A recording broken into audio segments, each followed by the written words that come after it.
The ground trembled beneath titans. Creatures larger than buildings roamed a world that belonged to them alone. But in a single, terrible moment, the earth itself betrayed its most magnificent children. Imagine standing in their shadow, watching mountains of flesh and bone move through ancient forests. Could you comprehend the power that walked this planet? Could you grasp what it meant when such power simply vanished? 66 million years ago, the Earth was a realm of giants.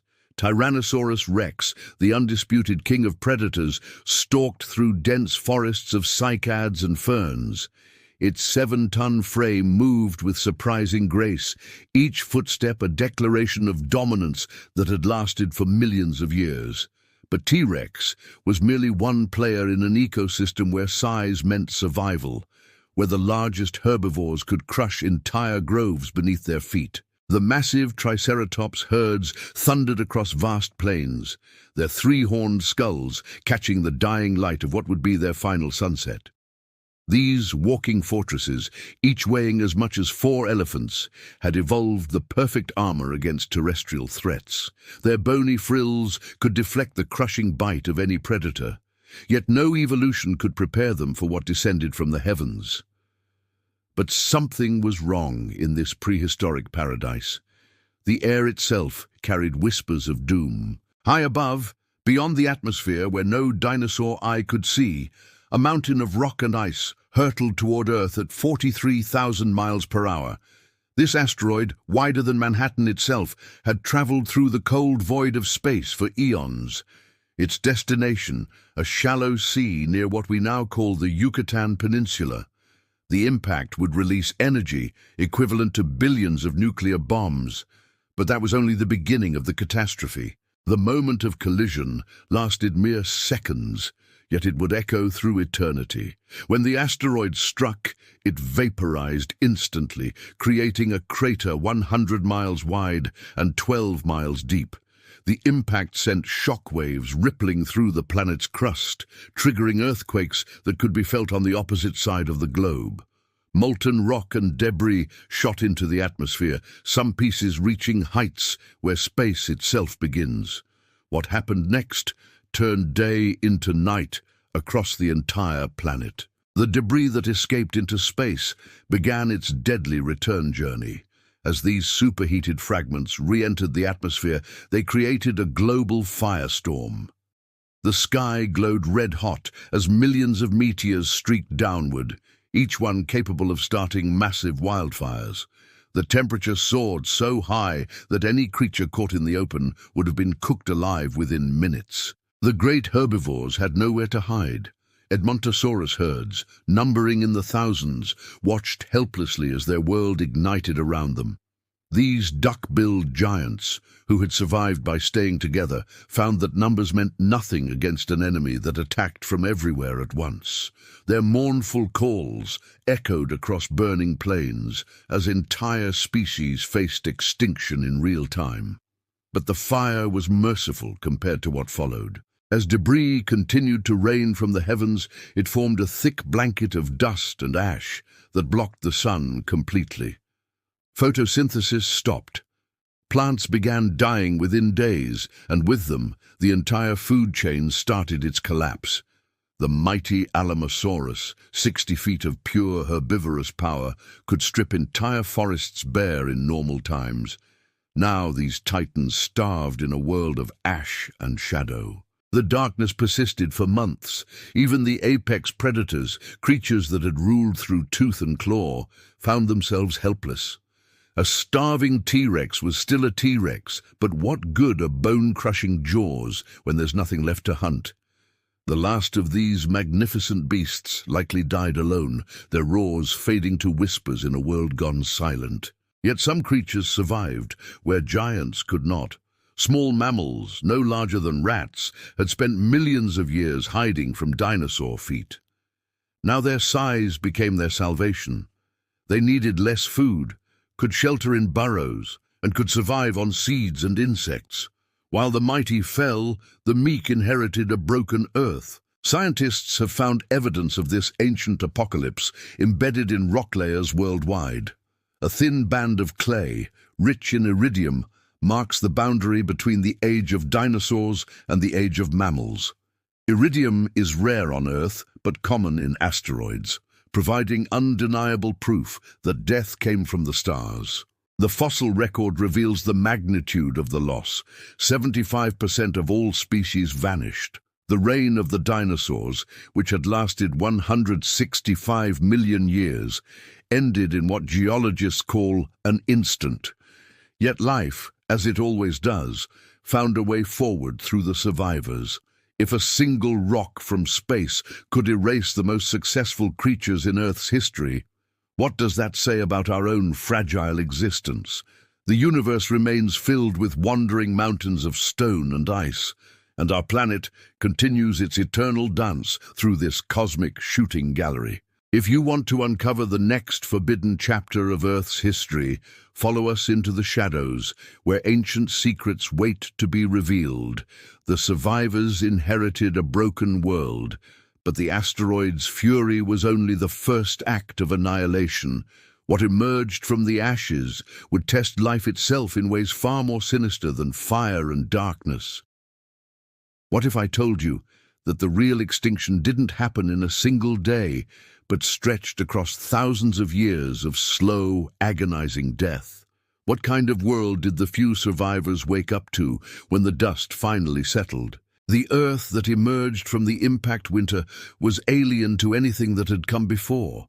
Where once mighty rivers carved through lush valleys, now only acid rain fell from poisoned skies. The asteroid hadn't just brought death, it had fundamentally altered the planet's chemistry.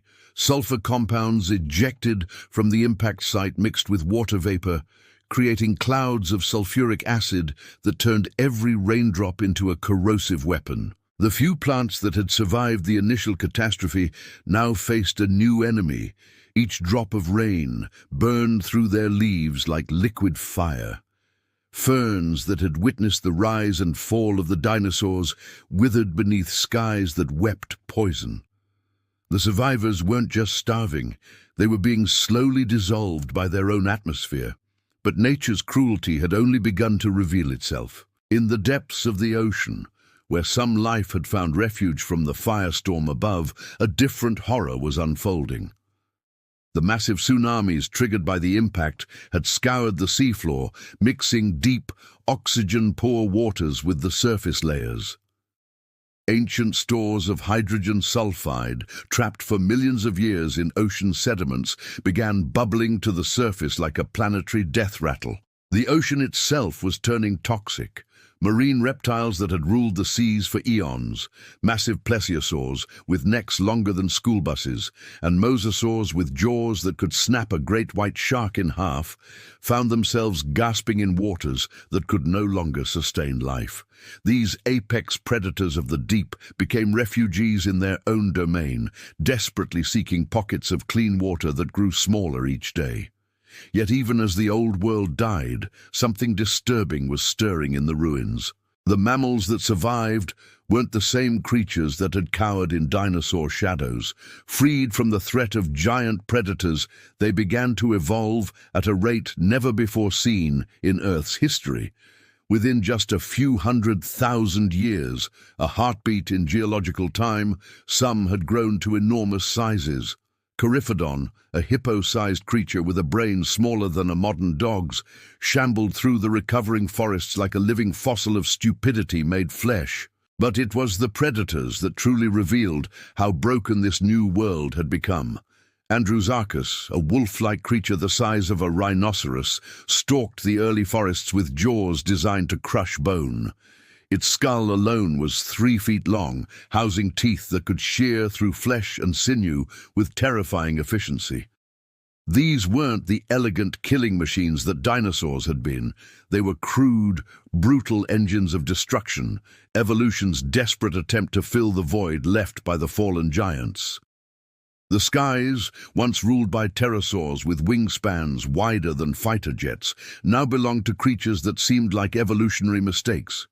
Giant, flightless birds, some standing 8 feet tall, terrorized the landscape with beaks like meat cleavers.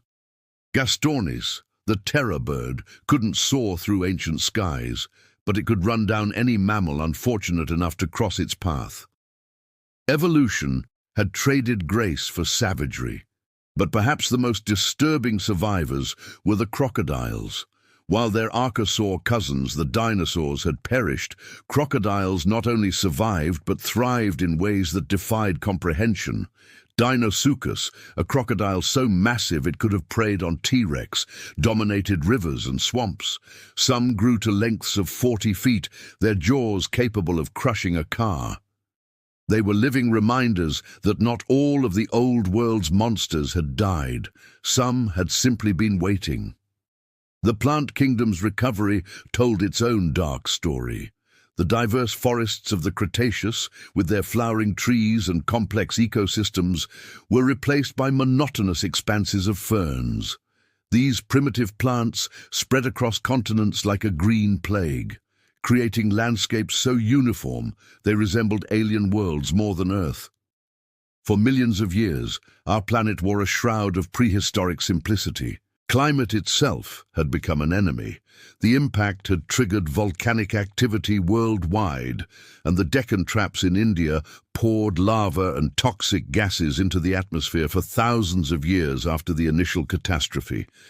Temperature swings of 40 degrees became normal, turning seasons into games of survival roulette, where adaptation meant the difference between life and extinction. Yet in this seemingly endless catalogue of destruction, life discovered something profound about its own nature. The boundary between predator and prey began to blur. Mammals developed new survival strategies. Some became burrowers, others became climbers, and a few took to the trees where they would eventually evolve into our own distant ancestors. The fossil record from this period reads like a horror story written in stone. Mass graveyards where entire herds died together, their bones twisted in final agony. Bite marks on fossils that tell of desperate cannibalism as herbivores turned on their own kind. Evolutionary experiments that failed so spectacularly they lasted only thousands of years before vanishing forever. Scientists have discovered that recovery wasn't just slow, it was fundamentally different from anything that had come before.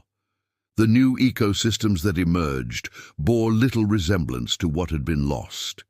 It was as if Earth itself had been forced to reinvent the very concept of life. The asteroid didn't just end the age of dinosaurs, it taught us that no matter how dominant a species becomes, the universe always keeps a loaded gun pointed at our planet's head. If you want to witness more of evolution's darkest experiments, follow us deeper into the fossil record where nightmares became reality.